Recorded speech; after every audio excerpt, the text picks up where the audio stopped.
Se inician hoy estas jornadas que la Real Academia de la Historia dedica a la felicísima memoria de don Benito Pérez Galdós y el recuerdo también de sus obras imperecederas. Y lo hace de la misma forma que se iniciaran sus episodios nacionales, es decir, con el de Trafalgar, que como todos ustedes saben fue el que gozó de más éxito de todos y también el más leído, y el que serviría de gancho para todos los demás. En la obra ingente de Galdós, cuyos 46 episodios se publicarían en 5 series diferentes de más de 7.000 páginas, Galdós empleó un esfuerzo enorme que él mismo subrayó ante el reto que suponía el tener que compaginar elementos de muy diversa índole. Por una parte, elementos naturalmente literarios, pero elementos también históricos y elementos también sociales, hasta llegar a convertirse en lo que sería la mayor publicación de nuestras letras, y que él, muy humildemente y de puertas adentro, consideraría como unas novelas hiladas. Novelas en el sentido de que la trama es efectivamente novelística, pero hiladas tal vez por imposición de sus editores, porque debían ser, al gusto de la época, unas novelas que arrastrasen unas a otras, de forma que a través de un personaje principal o de 2 personajes, todo lo más, tuvieran esa relación que se estimaba oportuna para la buena venta de estas obras.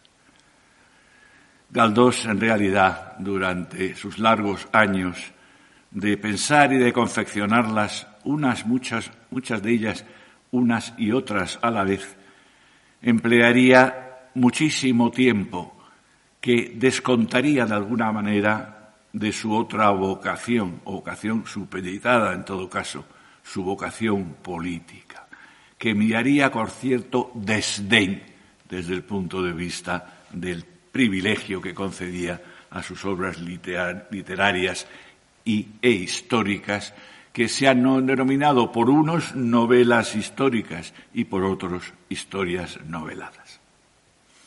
El joven Galdós, que inicia esta inmensa tarea, es descrito por un famoso periodista de la época, del rotativo La Diana, de la siguiente forma. El autor es alto, delgado, pálido, de glacial fisonomía, insignificante expresión y desgastado cuerpo. Es la opinión de Manuel de la Revilla. Y es curioso que cuando muchos años después se realiza la que tenemos como primera caricatura de Galdós, también por el afamado caricaturista y dibujante Moya del Madrid cómico en 1898, pues la figura no parece desdecir mucho de ese momento de la juventud. Sería ya en años posteriores cuando la vejez se haría sentir sobre su cuerpo, pero no antes.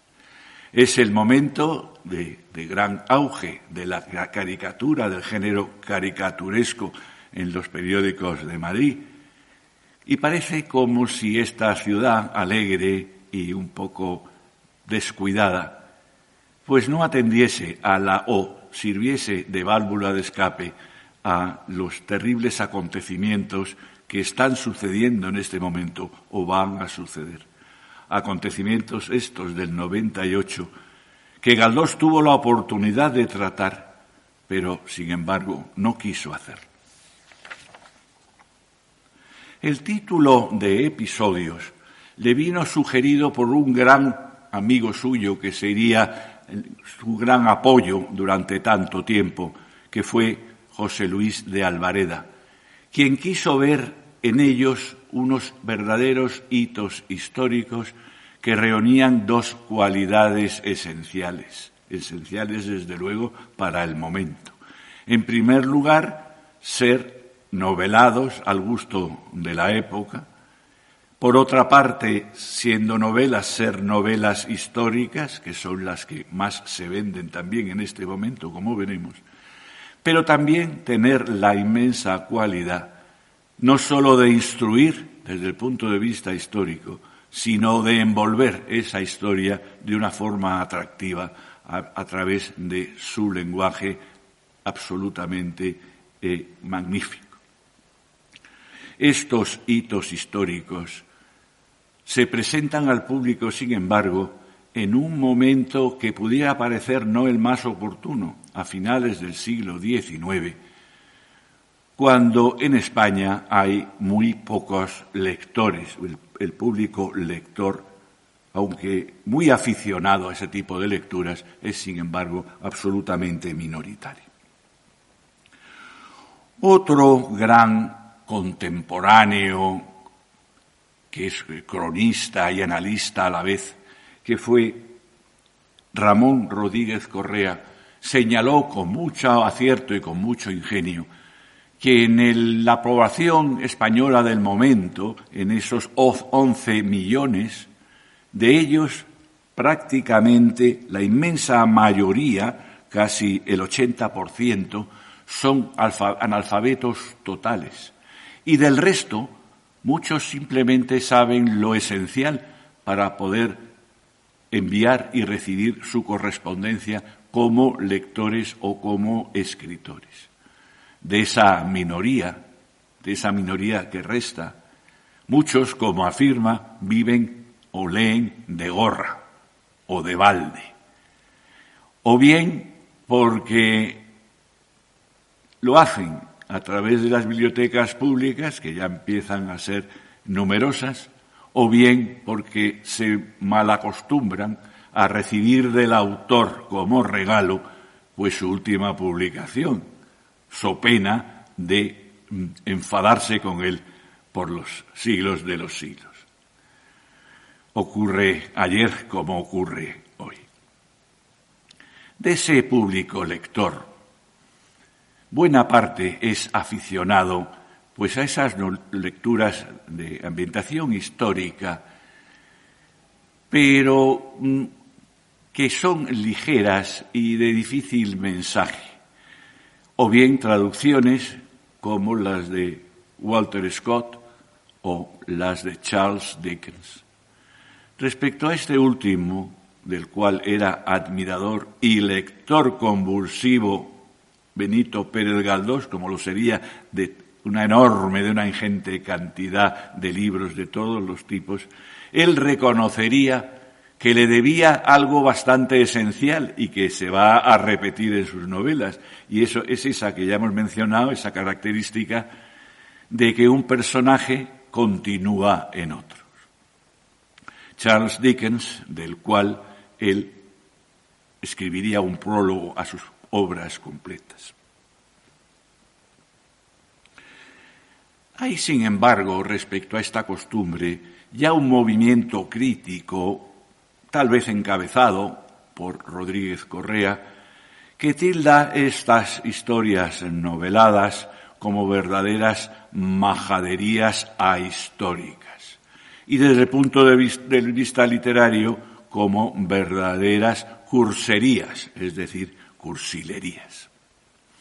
De manera que la irrupción de Galdós en la literatura española del momento va a ser absolutamente decisiva. Sin embargo, Rodríguez Correa auguraría un mal futuro para estos episodios, no solamente por el escasísimo número de lectores, sino también porque a la vista de otra gran publicación que están teniendo lugar en Francia, a cargo de ese binomio Erckmann-Chatrian, pues ponía muy en duda de que llegaran a venderse pues ni siquiera una cuarta parte de lo que hacían estos dos escritores. Y esto lo hacía pese a que ya se conocían los resultados de dos novelas que se pueden considerar antecedentes de los propios episodios nacionales, porque tienen también un trasunto histórico, como es el caso de La Fontana de Oro y el caso menor de El Audaz, que se estaban vendiendo por miles, si bien no en la península, sí en Hispanoamérica. Erraría completamente el cronista y el relator Rodríguez Correa, puesto que rápidamente se hicieron famosos los episodios nacionales, gracias, repito, a ese magnífico inicio de ellos, que fue el episodio sobre Trafalgar. Pero acertaría plenamente en situar a este binomio, a estos Emil Erckmann y Alexandre Chatrian, como una fuente de inspiración para los episodios galdosianos. Estos escritores en francés, aunque naturales de una Alsacia ocupada por el Imperio alemán como consecuencia de la guerra franco-prusiana, en ellos destacan dos características, tres características. Una, la de ser historias noveladas o novelas históricas. Otras, la del profundo carácter patriótico y la intencionalidad de promover este sentimiento. Y una tercera que ha sido un poco apartada o dejada de lado por los críticos, que desde luego aceptan gustosos y confirman esta herencia de los dos escritores franceses, y es la de dar cancha a personajes no de primera línea, personajes históricos no emblemáticos, sino gentes del pueblo, gentes que viven estos acontecimientos en primera persona, pero no desde un momento, en un lugar pues especialmente destacado.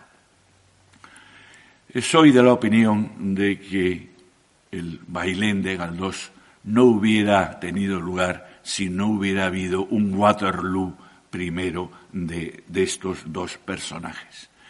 Y también de que el joven narrador de Trafalgar tampoco hubiera tenido por lo menos el mismo sesgo que ese joven recluta del famoso libro francés Histoire d'un conscript, que estaba ambientado en ese momento especialmente simbólico y significativo para la Europa post-napoleoniana después de las guerras de esta índole.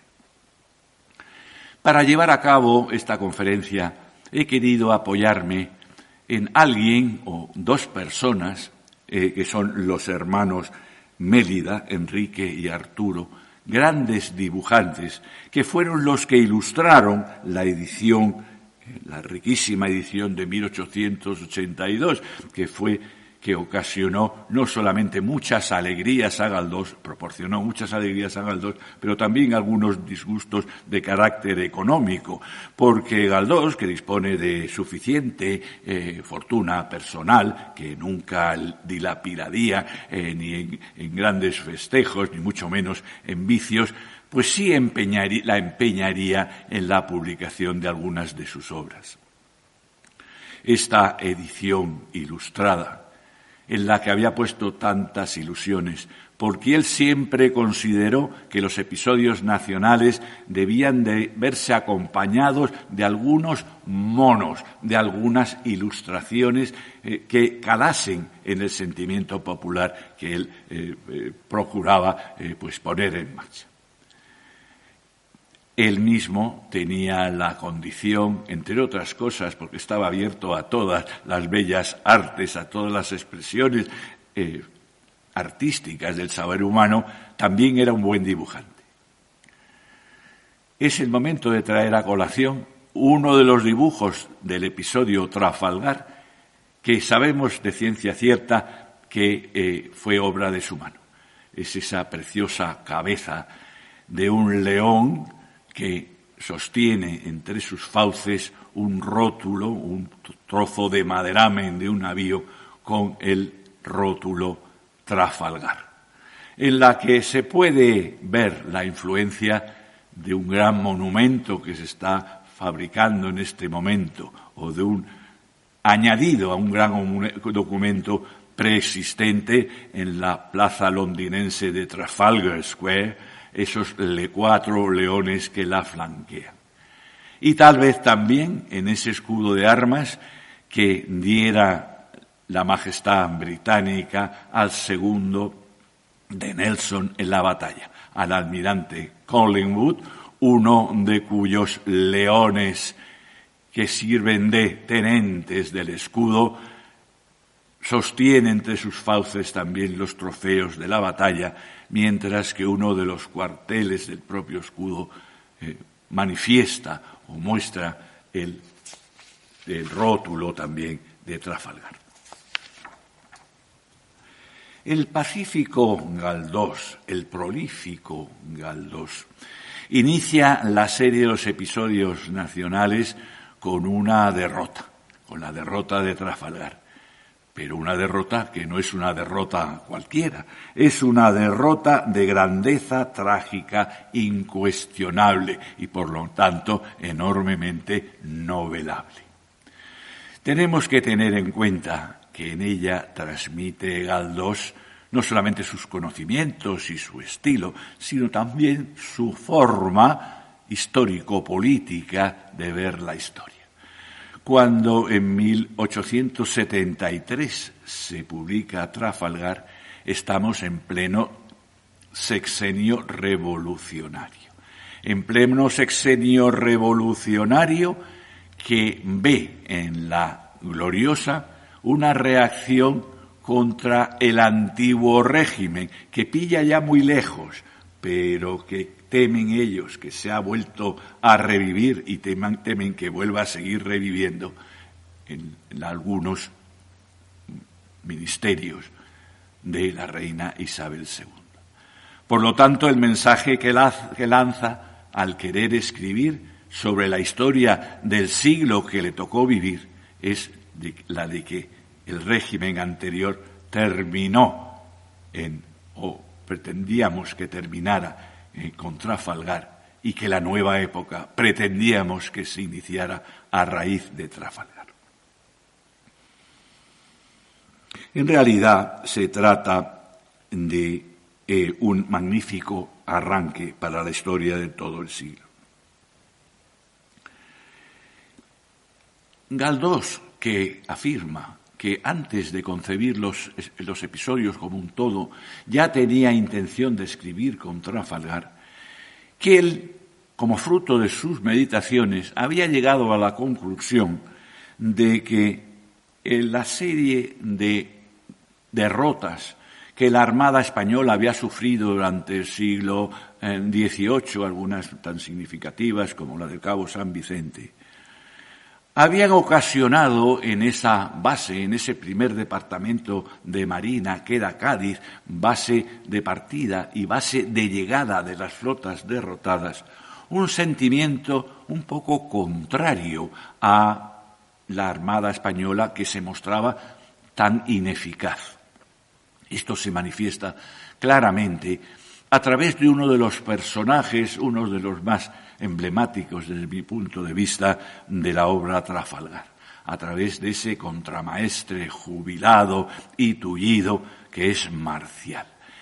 Marcial, al exponer un relato en el que desgraciadamente solo subraya pues las derrotas, que también hubo victorias señeras en inferioridad de condiciones, pues relata los momentos trágicos del regreso de esta flota ante la cuchufleta del pueblo gaditano, del vecindario gaditano. Pero si bien esto parece que fue realidad, que responde a la realidad, no es menos cierto que el propio Galdós y el propio Marcial, a través de él, muestra el momento, el notabilísimo momento en que ese vecindario cambia de actitud ante Trafalgar, ante la enormidad del sacrificio de esa oficialidad y también de esas dotaciones y tripulaciones que lo sacrificaron todo al deber, incluso en contra de su propia opinión. Es este cambio radical lo que él quiere señalar. Y la chispa que provoca el llevarlo a la pluma es la publicación de la obra o la lectura de una publicación que ya había ocurrido a mediados del siglo, de un historiador, bueno, digamos mediano, como es el caso de Manuel Marliani, que como consecuencia de la publicación en Francia de la historia del consulado y del imperio por parte del ex presidente de la República, Thiers, trataba de una forma pues bastante incluso ofensiva, achacando toda la culpa no ya a la oficialidad española, sino al propio carácter, a la idiosincrasia del pueblo español. Escribió una famosa vinculación de la cual Galdós sacaría consecuencias importantes. En primer lugar, el objetivo de escribir una nueva vindicación, pero también muchísimos datos de carácter técnico. Una de las cosas que se puede achacar a Galdós, que reuniría una inmensa documentación de tipo impreso, naturalmente, exclusivamente impreso, es que naturalmente pues no supo o no pudo o no tuvo oportunidad, naturalmente, de revisar los archivos en que se aquilatan los hechos. Eso conduciría a algunos errores que hoy, con muchas más facilidades, y de esta casa, que se siente un poco obligada a ello, podemos resaltar. Galdós, efectivamente, se inspiró en Marliani, pero también en otras muchas publicaciones, incluida la Gaceta de Madrid, que analiza muy pormenorizadamente este hecho. Aunque es cierto que desde el día después del desastre de Trafalgar, el gobierno se dio cuenta del valor de aquellos que consideró desde el primer momento como auténticos héroes, lo cual se manifestó no solamente en el reconocimiento, sino también en el reconocimiento económico, hasta saldar totalmente esas deudas ya alargadas que se debía a dotaciones y oficialidad y también a diversas promociones. Y que también en el círculo, elitista de la poesía del momento, de Moratín, de Quintana o de Mor de Fuentes, hay numerosas elogios, numerosas églogas en su gloria. Sin embargo, una vez más, este conocimiento erudito no había sido transmitido debidamente al pueblo, que sí tenía una idea de que efectivamente se habían comportado como buenos. Ese vecindario gaditano lo había reconocido de la mejor forma que reconoce la historia, que es la de contribuir al rescate de las tripulaciones, al rescate de los náufragos, incluso al rescate de los escasos medios que fueron supervivientes de la tragedia. El Trafalgar épico, el Trafalgar indomable, surge como por la publicación de Galdós.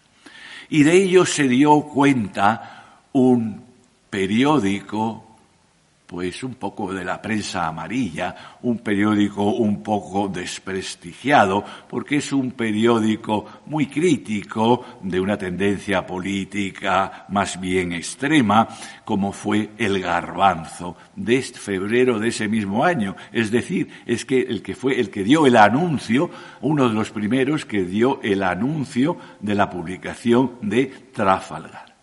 Y un periodista que aparece anónimo, señala un dato que va a ser una verdad evidente y una verdad que conviene señalar como una de las mayores que podemos señalar en esta corta charla. Y es que a partir de ese momento, Trafalgar pasaría a ser parte del acervo del pueblo español y considerándolo imperecedero. Es el momento tal vez de señalar, o no puedo evitar el hacerlo, que yerran muchos de los que hablan como consecuencia de la celebración de esta conmemoración sobre ese pretendido afirmación, que es cierta, pero con una debida análisis, de ese amigo enemigo, Galdós tendría muchos amigos enemigos, que fue Valle-Inclán. Se viene repitiendo, que Valle-Inclán consideraba a Galdós garbancero, y el motivo que se daba era que estimaba su estilo vulgar y chabacano. Eso es absolutamente falso. La razón de llamarle garbancero, que efectivamente es una crítica, alude a cómo un hombre tan elevado era capaz de escribir en un periódico de esa categoría. Valle-Inclán siempre reconocería en Galdós una persona de un lenguaje cuyas raíces son efectivamente populares, pero que él mismo desarrolla y aumenta, incrementa en calidades máximas. Él afirmaría sin recato que lo consideraba un creador del idioma. Como consecuencia de esta nueva revalorización de los héroes de España, pues nos encontramos en este momento, y de este momento hasta ahora, con la siguiente situación por parte de las tres protagonistas, de las tres naciones protagonistas ante el hecho de Trafalgar. Por una parte vemos, naturalmente, y con toda razón, a los ingleses que celebran cada año y por los siglos de los siglos esta efeméride. Pero contemplamos también una actitud francesa un tanto sorprendente, o quizá no tan sorprendente. Desde el momento en que se produce el desastre, Le Moniteur de París, el periódico oficial que todo el mundo lee para enterarse, aunque sean manipuladas, de las novedades, sobre todo las militares del momento, omite por completo esta terrible circunstancia naval. Pero siguiendo el tiempo se ve un desinterés, un pasar como con plumas en los pies a través de este episodio, hasta llegar hasta nuestros días, en que el meritorísimo almirante, afortunadamente vivo y efectivo, Rémy Monac, ha visto exactamente que igual que el pueblo español vio unos tintes de gloria en esos personajes franceses, en esos oficiales franceses tan heroicos como los nuestros, de un talante como Le Petit Lucas, el comandante del Redoutable. Ocurre, y es un fenómeno que a mí me sigue sorprendiendo, que en el momento o poco después de publicarse Trafalgar, pues 10 años después, que para las traducciones del momento es bastante pronto, en Nueva York se dispone de la célebre traducción al inglés debida a Clara Bell. Y sin embargo, no ocurre lo mismo en Francia. Por otro lado, esa Francia siempre tan proclive a dar a conocer los escritores de valía españoles. Una vez que se ha llegado a ese Parnaso de la heroicidad por parte de nuestra oficialidad y también de las dotaciones, y a partir de 1873 empieza a reconocerse también a nivel municipal de Madrid, porque Galdós, que era un gran español, a la vez canario, a la vez madrileño y a la vez también gaditano, como demostraría, pues tendría la gloria de ver cómo una de las calles de Madrid, del Madrid del Ensanche y también su barrio, recibiría el nombre efectivamente de Trafalgar. Es el momento en el cual, mientras tanto, Galdós quiere abrirse también al público infantil, porque el deseo de instruir y de instruir de una manera apetecible y agradable, permanece vivo. Y lleva a cabo un retoque bastante menor, por cierto, de su texto sobre Trafalgar y también de otros, lo cual se palpa en 1883 y se palpa en su prólogo, en su dedicatoria. Oíd, amados niños, la patriótica, la saludable lección, porque la historia, en su opinión y en la de todos, es maestra de la vida. La relación personal y vital de Galdós con la Marina de guerra, a la cual él, por una parte, es muy aficionado y muy abierto, porque él es hijo o ha nacido en el seno de una familia, si no de marinos, sí de militares, que han combatido en la Guerra de la Independencia, en ese heroico regimiento de Canarias. Y todo lo militar, como luego quedaría probado, pues le atrae. Sin embargo, el mundo marítimo y la marina le es bastante ajeno. Aunque él luego reiteraría ese reconocimiento a la Marina a través de diversas obras, especialmente de Cádiz, de otros episodios, y desde luego la vuelta al mundo de la Numancia. Y surgirían otros personajes entre los oficiales españoles que trataría con sumo respeto y admiración, de forma que a Churruca, a Gravina y a Alcalá Galiano sucederían otros como Méndez Núñez, igualmente heroico, incluso otros de otro carácter, pero otro carácter próximo a su bandera política, como son los artífices marinos de la gloriosa, del talante un tanto conspirador como Topete y Malcampo.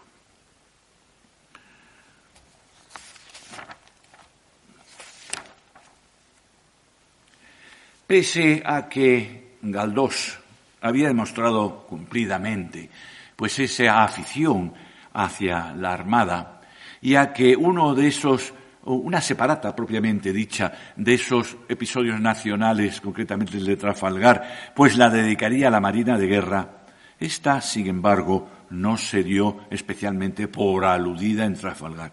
Yo opino que por una razón principal, y es que si bien la figura de los oficiales es tratada pormenorizadamente y muy elogiosamente, no sucede por lo menos en la misma manera respecto a la institución en general.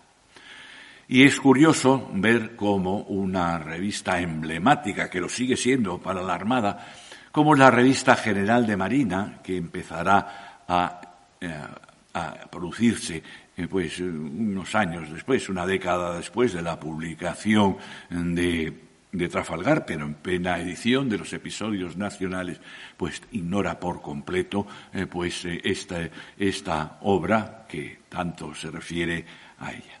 Sin embargo, ya en una época posterior, ya en 1903, pues efectivamente organiza un elogio en Cartagena a Galdós y a su obra. Y como testimonio flotante en este caso, un vaporcito de no más de 400 toneladas, un vaporcito correo que hace su ruta desde Río de Oro hasta Santa Cruz de Tenerife y hasta Las Palmas, se denominó mientras duró Benito Pérez Galdós o simplemente Galdós. Pero es el momento de centrarnos en la obra propiamente dicha. Una obra en la cual o por la cual van a desfilar una serie de personajes de muy diferente catadura y de muy diferente personalidad, tanto reales como ficticios, en realidad muy reales de alguna forma todos, porque es una expresión de un gran novelista realista del momento, tal vez el mayor que han dado las letras españolas. De forma que vemos desde la figura pues un tanto excéntrica, un tanto desconcertante de ese Malespina, el viejo, pasando por el heroico y también quijotesco ex capitán de navío Cisniega, y su superior y adorado brigadier Cosme Damián Churruca, a otros personajes, por ejemplo, ese Marcial al cual ya he hecho referencia, que para mí resume todo el conocimiento náutico que llegó a adquirir Galdós por los medios que señalaremos. Figura castiza. Guiados todos por esa figura llena de gracejo gaditano, que es la de Gabrielillo, de Gabriel Araceli, ese personaje que va a ser a la vez relator y conductor, y va a ser también el director, digamos, de la obra que se pone en escena, y que será también ese elemento de enlace en todos los episodios de la primera serie de Galdós, excepto el de Gerón. Debo señalar también que viene diciéndose sistemáticamente, no por Galdós, que lo aclara bien, pero sí por la crítica literaria y por los comentaristas de un poco menos instruidos, se habla del grumete Gabrielillo. Nada más alejado de la realidad. Ser grumete en el siglo XVIII significaba pertenecer a la marinería, pertenecer a la tripulación, ser un tripulante enrolado, es decir, que figura en las listas de la Armada con su nombre y su apellido, si lo tiene. No sería el caso de muchos.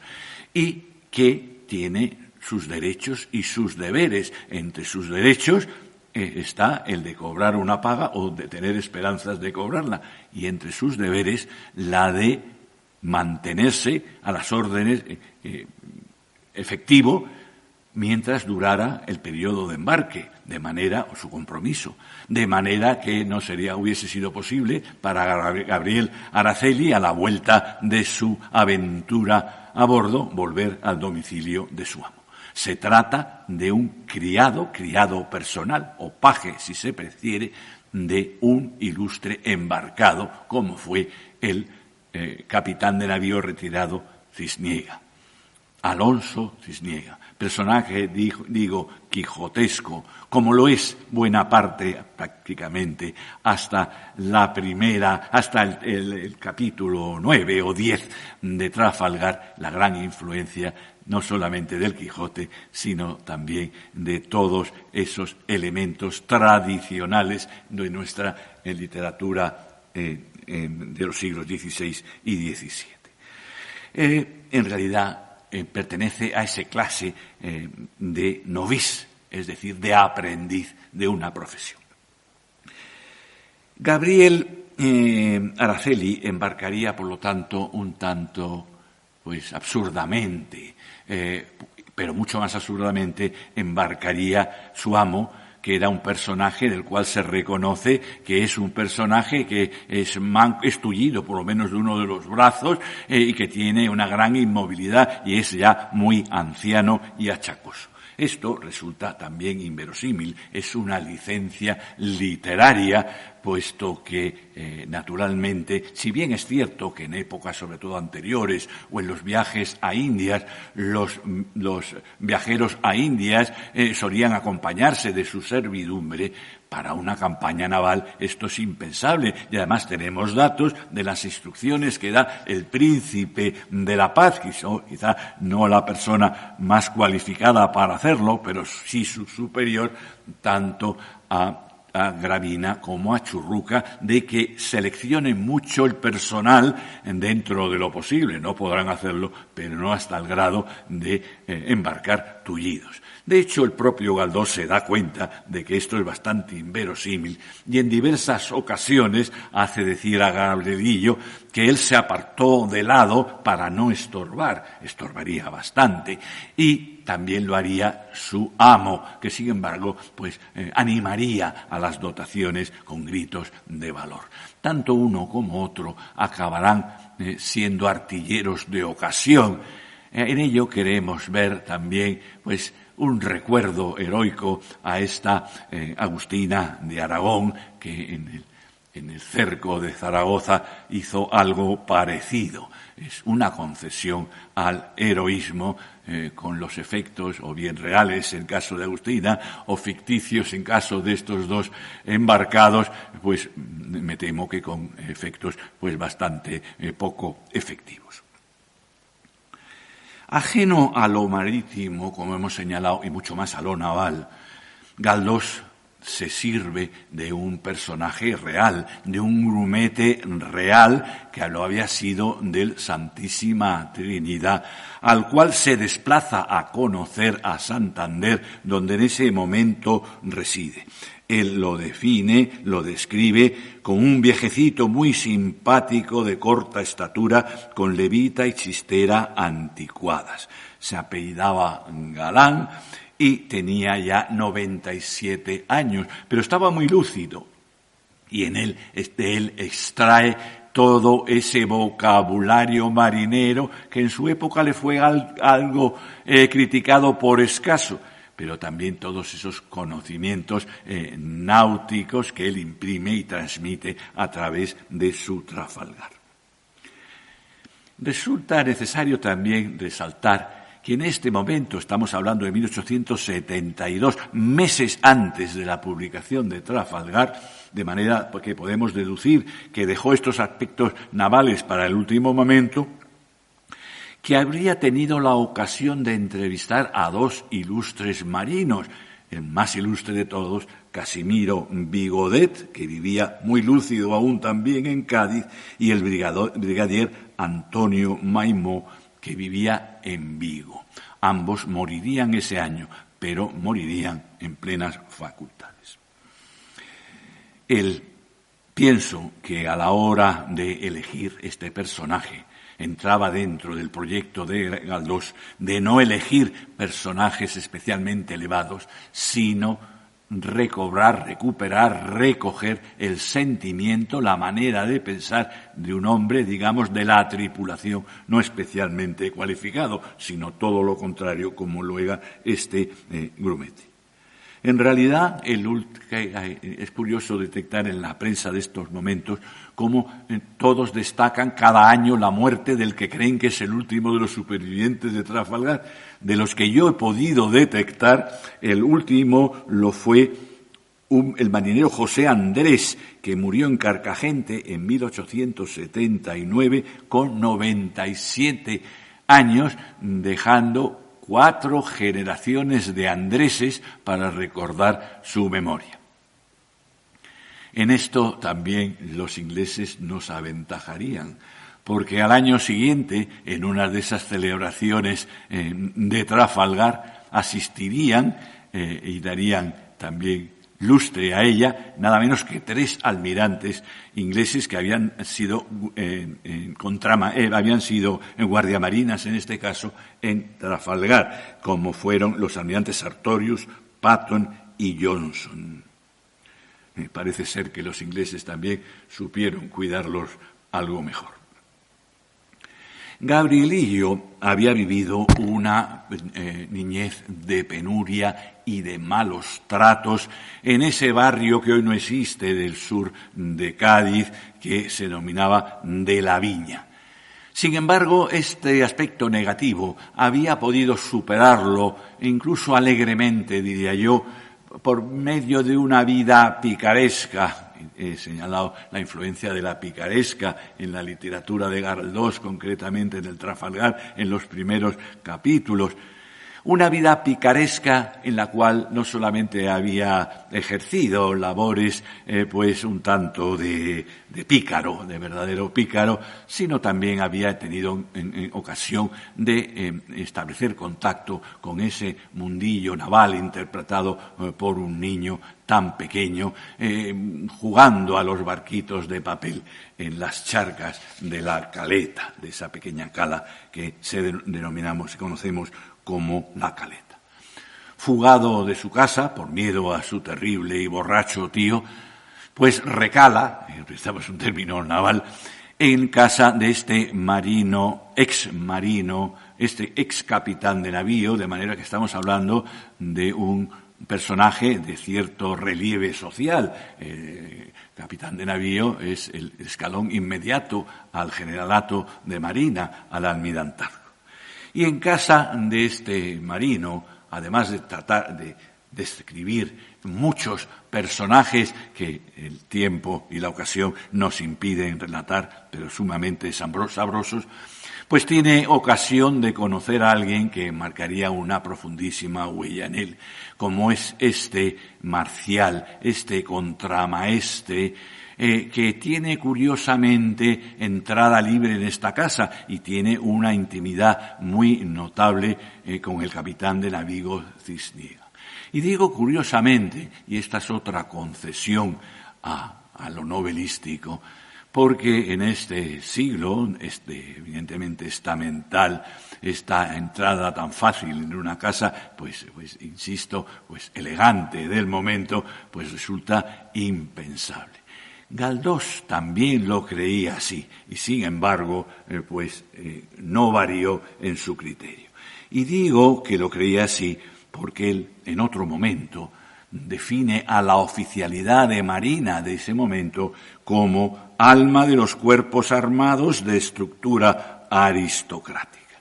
Esto refleja más bien el gusto o el deseo del autor que la realidad. Este marinero, antiguo contramaestre, es decir, había llegado hasta el grado superior dentro de la marinería del momento, que es un personaje pues muy característico, casi paradigmático, un personaje tuerto, lleno de cicatrices, manco y por el otro lado con una pierna amputada sustituida por una pierna de palo. Es decir, estamos hablando de un arquetipo que luego cogería Stevenson para su Long John Silver de la Isla del Tesoro. Este apelidado medio hombre, y oh sorpresa, nos encontramos con esa denominación que hemos visto muy recientemente con motivo de la celebración de ese héroe también de la Marina, aunque anterior, que fue don Blas de Lezo, al cual quizás la prensa menos conocedora pues le dio este apodo. No conozco ni sé de nadie que verdaderamente con conocimiento de causa sepa que a don Blas de Lezo se le denominara medio hombre. Este apelativo se lo dio Galdós por primera vez a este personaje, el contramaestre Marcial. Este hombre, entre otras cosas, hace un relato de sus 40 años de experiencia en la mar y en campañas, relatando, como hemos dicho, pues todas esas terribles sucesos que habían tenido lugar. Y entre otros, y resaltando uno muy señalable, que sin embargo se tiene menos conocimiento de él, que es esa acción naval nocturna que tuvo lugar del 12 al 13 de julio de 1801. Y cuyo relato ha dado ocasión, hasta nuestros días, a que el mito haya afincado profundamente. El mito consiste en esa parte del relato en el cual Galdós, o Marcial a través de Galdós, cuenta el momento, o el supuesto momento, en que un buque de la escuadra inglesa, que está cerca de Gibraltar esperando el momento para atacar, consigue colarse entre dos colosos españoles del momento, como es el Real Carlos y como es el San Hermenegildo. Se trata del Superb. Y bien, consigue hacerlo, pero justo en el último momento, al pasar entre ambos, lanza una andanada de forma que ambos buques de noche creen que se encuentran borda contra borda con un enemigo. Ambos descargan toda su artillería de forma que ambos se van a pique. Esto es algo absolutamente falso. Fernández Duro trató de demostrarlo, y Ignacio González Ayer, nuestro inolvidable almirante e historiador, lo hizo en nuestros días porque el mito perduraba y me temo que seguía perdurando. En realidad, ni siquiera la historiografía británica, que es a la cual le sería muy favorable el hecho, lo recoge. Sigamos con el asunto de Trafalgar. Uno de los momentos también más solemnes es esa visita del brigadier Churruca al domicilio de su viejo amigo, el capitán de navío retirado Cisniega. En ella, aparte de hacer muchos relatos, pues habla de esas 9 pagas que se le deben. Es absolutamente cierto que la marinería casi en ningún momento histórico del trasunto naval ha sido pagada, actualmente sí lo es, en su momento, y que en este momento se debían, históricamente probado, 6 pagas, documentalmente probado, no 9. Pero en todo caso, la impresión que da es falsa, y es falsa, aunque sea parcialmente cierta, por la razón que voy a exponer. En primer lugar, porque da ese número de pagas, y en segundo lugar, porque se trató por todos los medios que esas deudas que se venían arrastrando de esos meses atrás, son pagas mensuales, se saldaran lo antes posible, de forma que antes de hacerse la flota a la mar de una manera inicial y definitivamente, inmediatamente después del regreso, pues se saldaron todas esas deudas. Hasta el capítulo 9, pues podemos hablar de ese encuadre de la verdadera acción, de la preparación para la acción. Como resumen, y desde otro punto de vista, desde el punto de vista del historiador político comprometido, pues la impresión que quiere dar Galdós es la de vivir en una época corrupta, eso ya lo subrayará mucho más, con caracteres mucho más claros, en la corte de Carlos IV, en la cual pues la encarnación de la corrupción y del diablo es el príncipe de la paz. Debo resaltar que buena parte de la crítica histórica actual y de la historiografía actual, sobre todo a raíz de una lectura comprobada con la documentación de las memorias de Godoy, le es mucho más favorable. Y estoy pensando en mi maestro, mi inolvidable maestro, don Carlos Seco Serrano. De forma que es una época que se considera con la ilusión de llevar a cabo un verdadero reformismo que la coyuntura histórica impidió. Bueno, pues creado el ambiente, sigue la acción.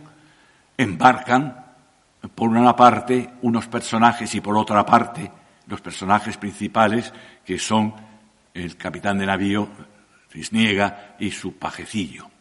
Y lo hacen en el Santísima Trinidad, mientras otros personajes que ya han salido en Trafalgar y que volverán a salir durante o después de la batalla, pues lo harán en otros buques, y con los cuales se irá encontrando Gabriel Araceli.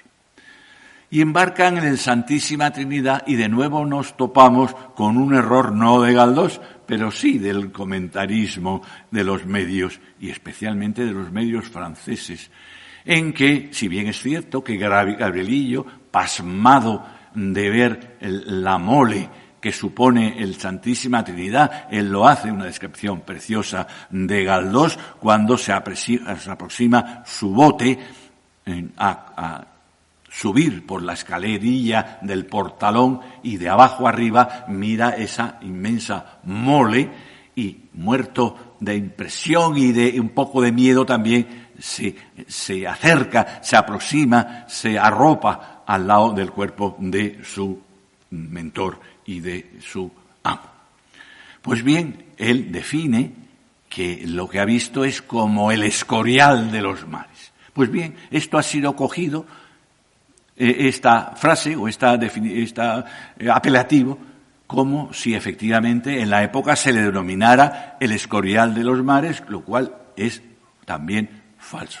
Se ha hecho sobre todo en medios franceses. Y me temo que haya sido también por aquellos que tenían algún interés en mostrar la fatuidad del genio español, que luego se vería, cuya realidad se desinflaría inmediatamente después. Me estoy refiriendo a aquellos que consideran culpables del desastre de Trafalgar al bando español, y solo a ellos. La crítica francesa también no está de acuerdo con esa afirmación, en este caso de Valdós, de que se tratara del buque mayor del mundo. Y ellos, los especialistas en este caso, alegan de que en este momento están esa serie de buques, ellos llaman los 118 cañones, del tipo l'Océan o del tipo la Ville de Paris o Le Commerce de Marseille, que son buques especialmente muy grandes, enormemente, pero que no estuvieron en la ocasión de Trafalgar, ni siquiera estaban a flote, porque son anteriores al momento de Trafalgar, ya habían sido apresados por los ingleses. Y en todo caso se trataban de 3 puentes, mientras que el Santísima Trinidad se trataba por lo menos de un 3 puentes plus. Esto es algo que también sigue viéndose en los medios. Una vez en el escenario combativo, Marcial, el gran aportador del conocimiento náutico de Galdós, comenta, ya había comentado antes, cuando Gabriel también se vuelve a extasiar, y Galdós también, del espectáculo que él supuestamente vio, y Galdós se imagina de toda una flota ocupando todo el horizonte marítimo, una descripción preciosa en la cual Marcial aprovecha para explicar las cualidades o defectos marineros de cada uno de los buques que va mirando por su catalejo, por su único ojo. Y resulta enormemente acertado en su criterio, incluso con los datos con los que contamos hoy. Pero, zapatero, a tus zapatos, Marcial interrumpe de alguna forma la conversación que a bordo están teniendo varios oficiales de alto rango sobre la forma, sobre la táctica que se ve que va a emplear Villeneuve de una línea defensiva frente a la posible ofensiva de Nelson.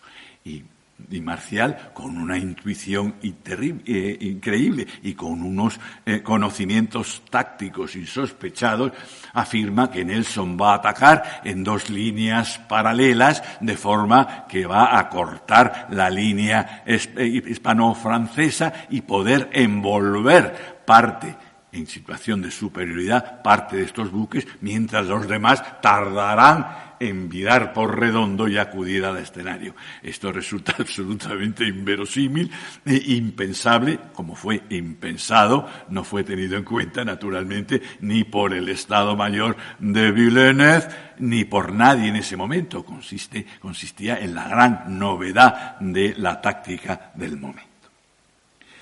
La fidelidad a los datos disponibles.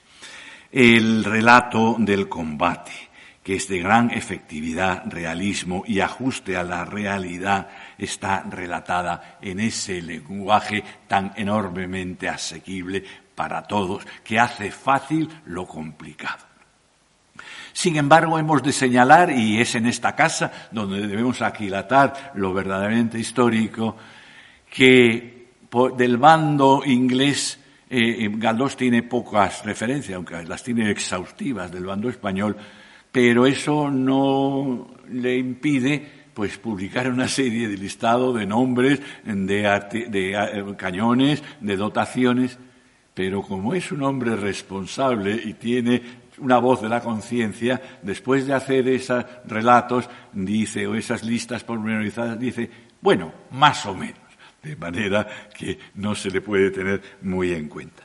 También está desacertado en algo menor, si deseamos un poco tipismiquis, con la disculpa cierta de que a veces no es él o un personaje educado el que habla, sino un marinero, pues se equivoca a veces los nombres. Por ejemplo, cuando se refiere Marcial al capitán de navío José de Ezquerra Guidior, que perecería en ese trágico combate de 1801, que supondría mayores pérdidas para los españoles, pérdidas personales, que el propio combate de Trafalgar le denominaría Esguerra.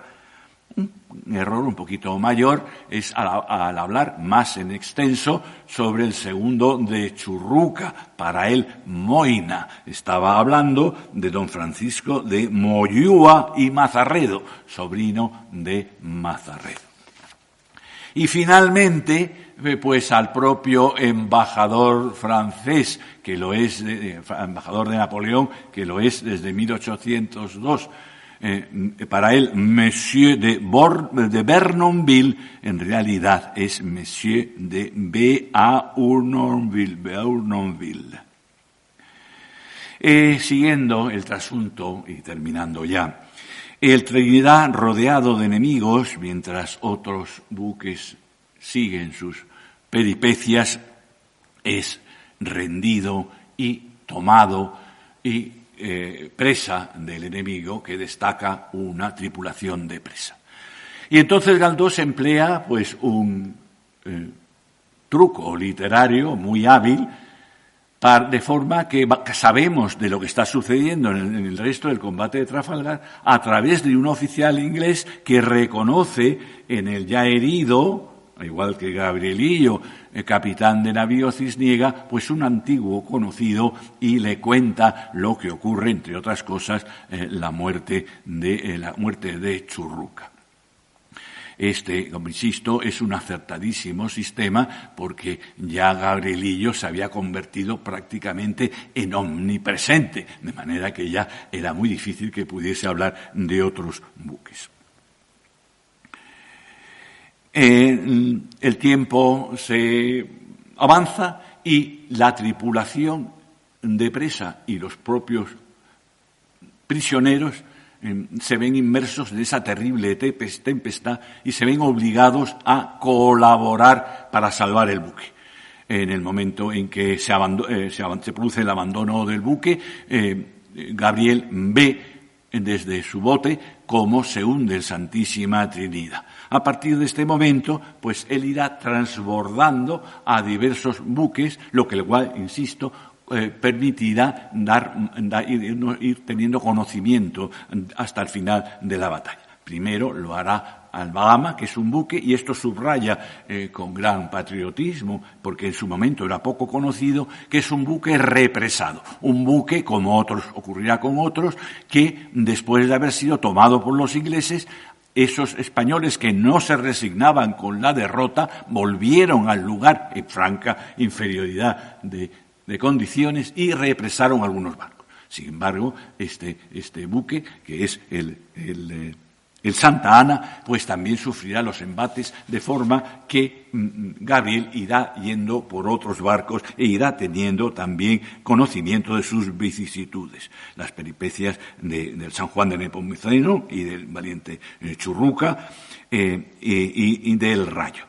Y para aparecer después de un desmayo, que también es un recurso también un tanto folletinesco, en la playa de Sanlúcar, despertarse y enterarse de otras nuevas vicisitudes, y al regresar al domicilio de sus amos, siendo acompañado por otro marinero, en este caso del Bahama, se entera de la muerte de su queridísimo, de su entrañable Marcial, el contramaestre.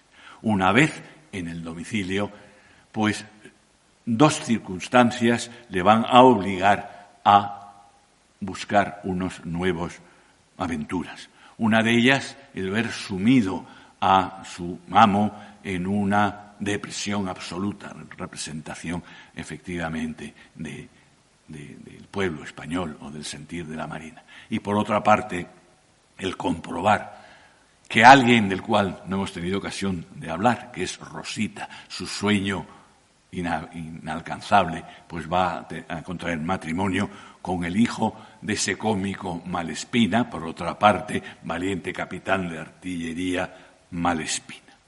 Esto les va a obligar a buscar nuevas aventuras y nuevos derroteros.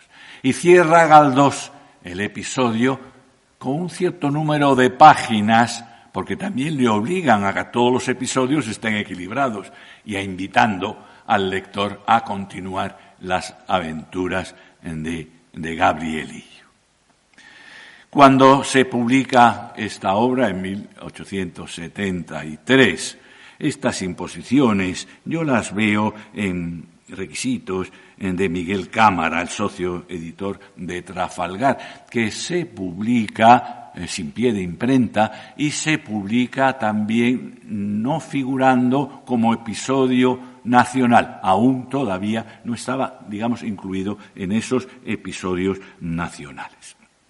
Y se vende en Madrid, rústica, pues al precio de 8 reales para la capital y 10 reales para el resto de las provincias, pues a un precio bastante asequible.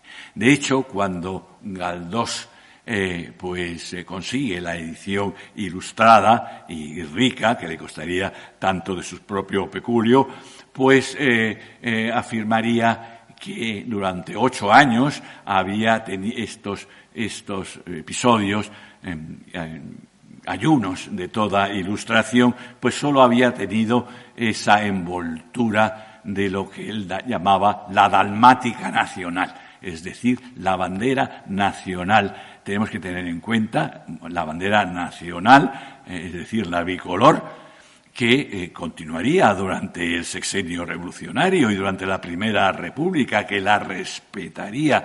No sería la Segunda República, como ustedes saben, la que introduciría el tercer color, en mi opinión, ahistórico.